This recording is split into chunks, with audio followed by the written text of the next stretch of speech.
ఆరోగ్యం అంటే natural food. Nature మంత్ర ఇప్పుడే మీ ఇంటికి తెచ్చుకోండి.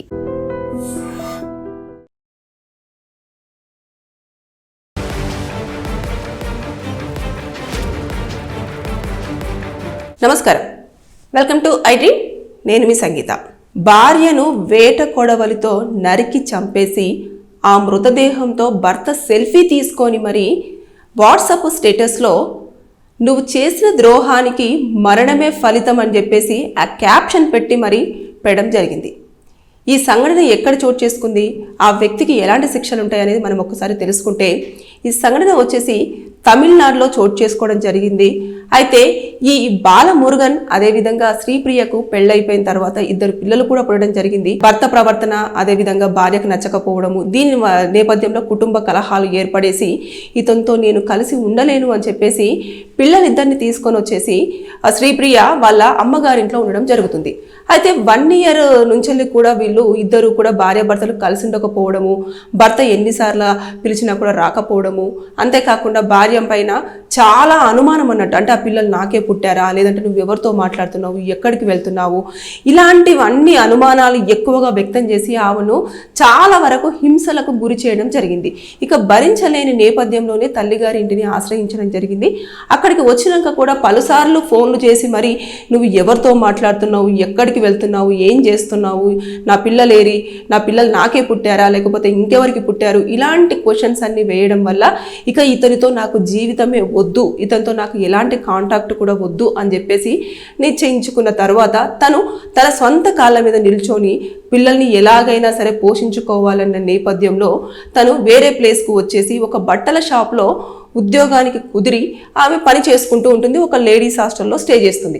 చేస్తున్న టైంలో ఈ అమ్మాయి ఏం చేసింది అంటే, ఇంకా వర్క్ ప్లేస్లలో కొలీగ్స్ ఉంటారు కాబట్టి అతనితో ఒక ఫోటో తిరిగి ఇలా సెల్ఫీ ఫోటో తీసేసుకొని పెట్టడంతో, అచ్చా నా వైఫ్కు ఎవరో ఆల్రెడీ బాయ్ ఫ్రెండ్ ఉన్నారు, అతనితోటి ఫోటో దిగింది అని చెప్పేసి అతను ఇంకా ఎక్కువ కోపానికి లోనైపోయి ఏ విధంగానైనా సరే ఆమెను ఏదో ఒకటి చెయ్యాలి అన్న ఉద్దేశంతో అక్కడికి వెళ్ళి ఆ ఫోటో ఏదైతే తన స్టేటస్లో పెట్టింది కదా, ఆ ఫోటోను క్యాప్చర్ చేసి ఇంకా తీసుకెళ్లేసి ఇతను ఎవరు, ఎక్కడి నుంచి వెళ్ళి ఎవరు పరిచయం అయ్యారు, ఇక్కడ ఇవన్నీ వివరాలు అడుగుతూ ఉంటే అదంతా నా ఇష్టము, నేను ఎవరితోనైనా మాట్లాడతాను, ఎవరితోనైనా ఉంటాను, నీకేంటి ప్రాబ్లము, అతను నా ఫ్రెండ్ అని చెప్తున్నాను, అదేవిధంగా నాతో పాటే వర్క్ చేస్తాడని చెప్తున్నా కూడా నువ్వు వినట్లేదు అని చెప్పేసి అంటే ఇంకా వారిద్దరికి మధ్యలో అక్కడ హాస్టల్ దగ్గర వాగ్వాదం గట్టిగా జరిగిన తర్వాత అతనితో ఆల్రెడీ అతని వెంట వేట కొడవలు తీసుకెళ్ళడం జరిగింది. తీసుకెళ్ళిన తర్వాత ఇమీడియట్గా అతను బాగా ఇప్పటికే కోపంతో ఉన్నాడు కదా, అంటే నన్ను వదిలేసి వెళ్ళిపోయింది, 1 year పాటుగా కూడా తల్లి దగ్గరనే ఉండడం జరుగుతుంది, పిల్లల్ని కూడా నా నుంచి దూరం చేయడం జరిగింది, ఈమె ఎవరితోటో ఉంటుంది అని చెప్పేసి అతనికి ఇంకా ఎక్కువ కోపం రావడం జరిగింది. కోపం వచ్చిన నేపథ్యంలో ఏదైతే కొడవలు ఉంటుందో దాంతో ఇష్టానుసారంగా ఆవిడ పైన దాడి చేసేసి హతమర్చి గమ్మున కూర్చోలేదు. ఏదైతే మృతదేహం ఉంటుందో దాని పక్కన కూర్చొని మరి సెల్ఫీ ఫోటో తీసేసుకొని దాన్ని వాట్సాప్ స్టేటస్లో పెట్టేసి కింద క్యాప్షన్ కూడా రాశాడు, ఏదైతే ద్రోహం చేసిన వారికి మరణమే ఫలితం అని చెప్పేసి ఆ క్యాప్షన్ పెట్టేసి ఇంకా వదిలేశాడు. ఇంకా ఇమీడియట్గా అందరూ అలర్ట్ అయిపోయి ఇదేంటి ఇక్కడ మొత్తం రక్తం అడుగుల్లో ఆవిడ పడిపోయి ఉంది, ఈ ఫోటో ఏంటి అని చెప్పేసి చాలా మంది కాల్ చేస్తే నా భార్యని నేను చంపేయడం జరిగింది, ఆవిడకు వేరే వాళ్ళతో అక్రమ సంబంధం ఉంది, ఆవిడ వేరే వాళ్ళతో ఉంటుంది అని చెప్పేసి అతను ఇంకా చెప్పడంతో పోలీసులు అదుపులోకి తీసుకున్నారు. మొత్తం విచారణ అనేది కొనసాగిస్తూ ఉన్నారు. ఇక్కడ చూసేసుకుంటే తను వచ్చేసి ఆల్రెడీ మర్డర్ చేశాడు ప్లాన్డ్ గానే అన్నట్టుగా లేదు. అతను ఏముంది కొడవలతో రావడం జరిగింది. అంటే సిచ్యువేషన్ను బట్టి అక్కడ ఆవిడ మంచిగా మాట్లాడేసి లేదంటే ఇతను చెప్పిన దానికి అనుకూలంగా ఉంటే ఇంకొకలాగా ఉండేదేమో అతను మూడు. అలా కాకుండా ఆవిడ తను మాట్లాడిన దానికి అతను అనుకున్న ఆన్సర్స్ రాకపోవడంతో ఇమీడియట్గా అతను కోపానికి లోనైపోయి అతను తెచ్చుకున్న కొడవలతోటి ఇమీడియట్గా ఆవిడని హతమర్చడం అనేది జరిగింది. అంటే ఇది ప్రీ ప్లాన్ మర్డర్ కిందకి వస్తుంది. దాంతోపాటు అతనికి లైఫ్ ఇంప్రిజన్మెంట్ కానివ్వండి, లేదు అంటే మరణదండన కూడా విధించే అవకాశాలు ఉంటాయి. ఎందుకు అనంటే అతను ఇటు అనుమానంతో హింసించడమే కాకుండా తన జీవితాన్ని ఏదో తను కంటిన్యూ చేస్తాను అని చెప్పేసి ఉన్న సమయంలో కూడా అక్కడికి వెళ్ళేసి చాలా ఒత్తిడికి గురి చేసి మరి ఆవిడను చంపేయడం జరిగింది. ఈ నేపథ్యంలో కూడా మొత్తము దర్యాప్తు చేస్తారు. అంటే అతను ఎప్పటి నుంచి ఈ అమ్మాయిని ఫాలో అవ్వడం జరుగుతుంది, ఎవరు ఇన్ఫర్మేషన్ ఇచ్చారు, ఈవిడ హాస్టల్లో ఉంటుందన్న విషయం ఎలా తెలిసింది, ఆవిడ అదే టైంలో అక్కడ హాస్టల్లో ఉంటుందని స్టే చేస్తుందని చెప్పేసి ఎవరు చెప్పారు, ఇవన్నీ కూడా ఇప్పుడు దర్యాప్తులో కూడా పూర్తి స్థాయిలో పోలీసులు ఎంక్వైరీ చేసి తీసుకుంటారు.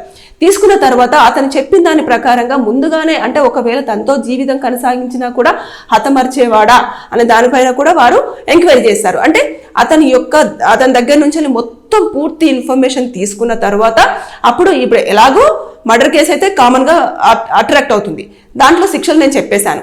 అది కాకుండా ఇంకా తను అనుమానించడం కానీ వేధించడం కానీ ఇలాంటివన్నీ చేశారు కదా, దాంతోపాటు ఇంకా ఏం చేశాడు అనేది కూడా పూర్తి స్థాయిలో వచ్చిన తర్వాత అప్పుడు సెక్షన్స్ కూడా ఇంకా కొన్ని అట్రాక్ట్ అయ్యే ఛాన్సెస్ ఉంటాయి.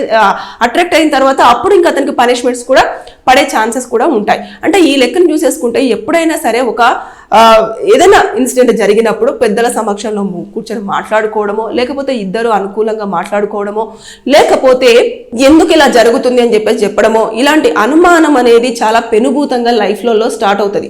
అది ఎంత దారుణమైన సిచ్యువేషన్ అంటే ఒక్కసారి కనుక మీకు అది జీవితంలో మీ ఏదైతే వైఫ్ అండ్ హస్బెండ్ మధ్యలో కనుక ఎంటర్ అయ్యింది అని అంటే ఇద్దరు కూడా సంతోషంగా ఉండడం అనేది జీరో అవుతుంది. ఎంతసేపు ఏం చేస్తున్నారు, ఎక్కడికి వెళ్తున్నారు, ఎవరితో మాట్లాడుతున్నారు, ఎవరు కాల్ చేస్తారు, ఎంతసేపు మాట్లాడారు అని చెప్పేసి ఆ మైండ్లో అదే రన్ అవుతూ ఉంటుంది. వాళ్ళు నవ్వుకుంటూ మాట్లాడారంటే అచ్చా వీళ్ళిద్దరి మధ్యలో ఏదో రిలేషన్షిప్ ఉంది అని చెప్పేసి. అసలు అలా కాదు. ఒక హస్బెండ్ ఇక్కడ ఉన్నారు, ఆల్రెడీ ఇద్దరు పిల్లలు ఉన్నారు, ఆవిడ తప్పు చేసేదైతే ఖచ్చితంగా తప్పు చేయడానికి రెడీగా ఉండేది.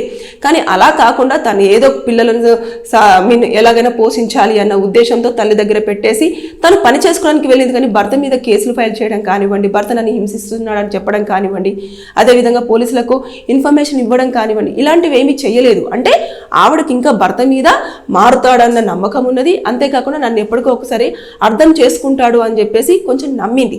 కానీ అతనే కాలయముడైపోయి ఆవిడ ప్రాణాన్ని హతమరుస్తాడని చెప్పేసి మాత్రం ఎట్టి పరిస్థితుల్లో ఆవిడ గెస్ట్ చేసి కూడా ఉండకపోవచ్చు. కానీ ఇలాంటి దారుణమైన సంఘటనలు కూడా చోటు చేసుకుంటూ ఉన్నాయి. అతను చాలా ఇదిగా కూడా అంటే సోషల్ ప్లాట్ఫామ్ కిందకే వస్తాయి. అంటే వాట్సాప్ స్టేటస్లో పెట్టేసి అందరినీ చాలా భయాందోళనకు కూడా గురి చేశాడు కదా. ఆ పిక్ చూడంగానే చాలా భయంకరంగా ఉంది. ఆవిడ రక్తం అడుగులో ఉంటే ఇతను నవ్వుతూ సెల్ఫీ తీసుకున్నాడు. అది కూడా చాలా వరకు కూడా అది కూడా ఒక సెక్షన్ కింద రావడం జరుగుతుంది. ఐటీ యాక్ట్ 2000 కింద కూడా రావడం జరుగుతుంది. దాంతోపాటు అతను ముందుగానే ఇలా అనుకున్నాడా అని చెప్పేసి ఇవన్నీ ప్రతిదీ కూడా ఇప్పుడు అతను ఇచ్చే స్టేట్మెంట్ మీద డిపెండ్ అయి ఉంటుంది. దాంతోపాటు పిల్లలను కూడా ఎంక్వైరీ చేస్తారు. ఇకపోతే ఎవరైతే అమ్మాయి వాళ్ళ పేరెంట్స్ ఉన్నారో వాళ్ళని కూడా ఎంక్వైరీ చేస్తారు.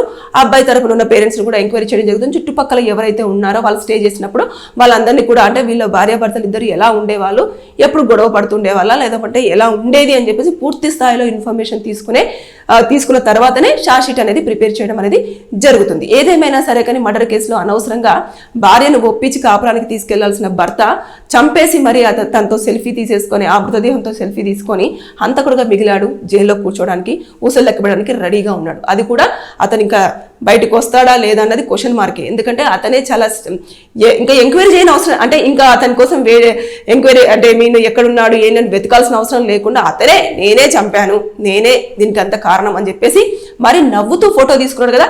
అక్కడ ఆల్రెడీ ప్రూఫ్ ఇచ్చినట్టే, అది చాలా ఎవిడెన్స్గా కూడా కలెక్ట్ అయిపోయింది. తర్వాత నెక్స్ట్ అక్కడ హాస్టల్ దగ్గరికి వచ్చినప్పుడు సీసీ కెమెరా ఫుటేజ్ అంతా తీసుకుంటారు. అతను ఏ మూడ్లో రావడం జరిగింది, ఫస్ట్ ఎవరు గొడవ రైజ్ చేశారు, ఎందుకని గొడవ రేజ్ అయింది, ఇద్దరి మధ్యలో ఎంతసేపు కన్వర్జేషన్ అనేది రన్ అయినప్పుడు ఈ అమ్మాయి ఎంతసేపు సామరస్యంగా ఉంది, ఈ అబ్బాయి ఎంతసేపు సామరస్యంగా ఉండడం జరిగింది, ఇదంతా కూడా క్యాలిక్యులేషన్ చేస్తారు. ప్రతిదీ కూడా ఈ మధ్య కాలంలో ప్రతిదీ కూడా ఎవిడెన్స్ గానే కలెక్ట్ చేయడం జరుగుతుంది. పోలీసులు కూడా ప్రతి ఇన్ఫర్మేషన్ ని కూడా చాలా పకడ్బందీగా సేకరించడం అనేది జరుగుతుంది. ఎందుకంటే కోర్టులో ఈ మధ్య కాలంలో ఏ కేసులు వచ్చినప్పటికీ కూడా జడ్జెస్ మాత్రం చాలా క్లియర్ కట్ గా ప్రతిదీ కూడా పాయింట్ టు పాయింట్ కరెక్ట్ గా ఉందా లేదా అనేది దానిపైన చాలా వరకు కూడా జడ్జిమెంట్స్ అనేవి డిపెండ్ అయిపోయి ఉంటున్నాయి. అంతేకాకుండా జడ్జి అడిగిన క్వశ్చన్స్ కూడా పోలీసు వాళ్ళైనా లేదు అనుకుంటే ఇటు అడ్వకేట్స్ అయినా కూడా చాలా పూర్తి స్థాయిలో ఇన్ఫర్మేషన్ ఇవ్వాల్సింది ఉంటుంది. కాబట్టి ఇక ఏ కేసుకు సంబంధించిందైనా కూడా ఆ కేసు మీద పూర్తిగా సమగ్రమైన ఇన్ఫర్మేషన్ పోలీసులు అదేవిధంగా అడ్వకేట్స్ కూడా సేకరించి జడ్జి గారు ముందు పెట్టడం జరుగుతుంది. దాన్ని మొత్తం పునః పరిశీలించిన తర్వాతనే అప్పుడు జడ్జి గారు శిక్ష అనేది వేయడం జరుగుతుంది. సో ఎప్పుడైనా సరే తప్పులు చేసినప్పుడు మేము దొరకము లేకపోతే దొరికిన తర్వాత ఎవరేం చేస్తారు అనుకోవడం పొరపాటు. ఖచ్చితంగా చాలా సివియర్ శిక్షలు ఉంటున్నాయి. అంతేకాకుండా శిక్షలు కూడా ఏళ్ల తరబడి కూడా వెయిట్ చేయాల్సిన అవసరం లేకుండా వితిన్ 2 to 3 months లోనే పనిష్మెంట్స్ కూడా అప్లికేబుల్ అయ్యేటట్టుగానే జడ్జిమెంట్స్ అనేవి కూడా రావడం జరుగుతుంది. కాబట్టి ఇలాంటి సంఘటనలు చోటు చేసుకుంటున్నాయి. ఎక్కడైనా సరే మీరు ఎవరైనా ఇద్దరి మధ్యలో గొడవ జరిగినప్పుడు మాట్లాడుకోవాలి అనుకున్నప్పుడు ఎట్టి పరిస్థితుల్లో పెద్దల సమక్షంలో కానివ్వండి, లేదంటే కుటుంబం సమక్షంలో వాళ్ళ సమక్షంలో కానివ్వండి, లేదంటే ఫ్రెండ్స్ సమక్షంలో కానీ మాట్లాడుకోవడానికి ట్రై చేయండి. లేని పక్షంలో అక్కడ జరుగుతున్న సిచ్యువేషన్ బట్టి ఎవరైనా ఏ రకంగానైనా మారిపోయి ఎవరిపైన దాడి చేయడానికి అక్కడ ఆస్కారం ఉంటుంది. కాబట్టి be alert, careful. Thank you. And for more videos, Please subscribe to iDream. Please subscribe to iDream. Please subscribe iDream. And please subscribe to iDream. For more videos, subscribe to iDream. please like, share and subscribe to the channel. Congratulations, iDream. Subscribe to iDream. Subscribe to iDream. So subscribe to iDream Media. iDream ki iDream team andarki huge congratulations. Please subscribe iDream Media. Please subscribe to iDream. Subscribe iDream. Please subscribe to iDream. iDream అంటే నా కళల ఛానల్ను subscribe చేసుకున్నారు. నోరు తిరుగుతలేదు, మీరైతే గంట గుర్తు కొట్టండి. For more such videos, please subscribe to iDream. Subscribe to iDream. Please subscribe to iDream. Please subscribe iDream Media. Please do subscribe to iDream. Please subscribe to iDream Media. For best entertainment and information, please subscribe iDream. And don't forget to subscribe to iDream.